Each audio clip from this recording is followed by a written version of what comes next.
If you're looking for a behind-the-scenes insight into music, you've come to the right place. Remember to subscribe to be notified of new content. In 2016, I started this journey to finding out what goes on behind the music recorded and released by Australian singer-songwriters. I quickly learned of the struggles faced by many in this competitive industry. With the launch of ledofficial.com, I started supporting Aussie talent in promoting their music. It wasn't easy. The only guarantee I could offer my clients was that I would get the word out to media sources about their upcoming release. Some picked up community radio interviews, others gigs in live music venues. Many have told me they feel like a human jukebox when performing live, because the public seem more interested in hearing songs that they know rather than something new. 4 years later, I'm here with an independent insight into what happens behind the scenes. This is Behind the Music with Ellie D. G'day, I'm Mitch Dean. I'm from Melbourne, Victoria. Way down here, way down south, and I think my music would best be described as alt country or Americana these days. It gets thrown around, but yeah, it's definitely sort of that, I don't know, maybe like the Jayhawks or something, or Neil Young, sort of that little bit off the track, acoustic based music. Yeah, I've probably been involved in the music industry for, a little bit over 20 years, just doing, involved with an alt country band, and then sort of doing my own stuff for a little bit lately. As far as trying to get your music heard out there these days to when I started, it's probably harder. It's probably, seems to be more places you want to get your music to.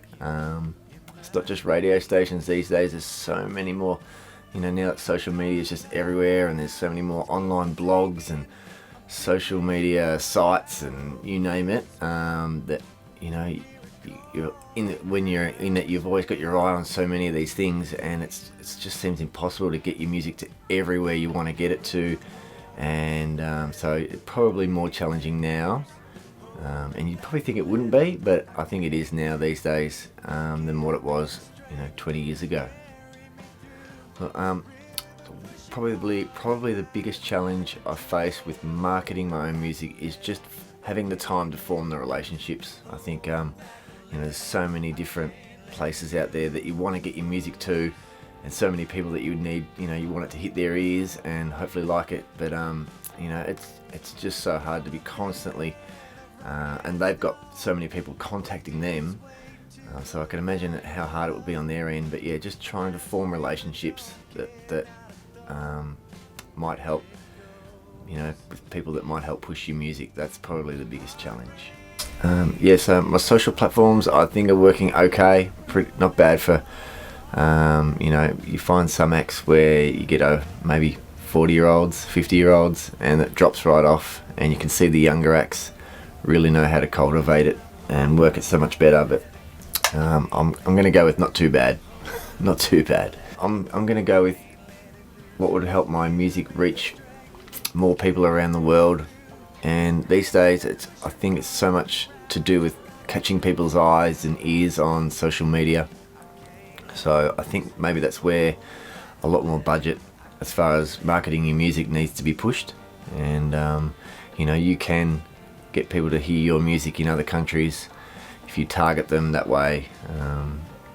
So yeah, going forward, I think that you're going to find a lot more artists push a lot of their marketing budget for their releases onto social media platforms in the hope of reaching an audience that might like our, in Australia there's just not that many people that listen to alt country music, as opposed obviously to the States or even Europe. So yeah, I think maybe that's the way to go forward.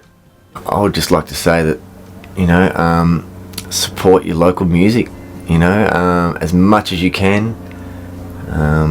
Talk about it, share it, go to shows, all those things. That's what we really need, because we've got such a little niche market down here for our music, and I think it's a great scene. I'm really, the quality of the acts on the scene are absolutely amazing, and I just wish more people would hear about it. And so yeah, for anyone out there that's not making music, you're not a musician, but you love music, find those Aussie acts and get on at the ground floor and push their music as much as you can. And I think with the scene that we've got, I'd love to see it rise up a few pegs, because it's definitely worthy of it. So yeah. Want more? Check out the Behind the Music with LED podcast, available on Spotify and Apple Podcasts.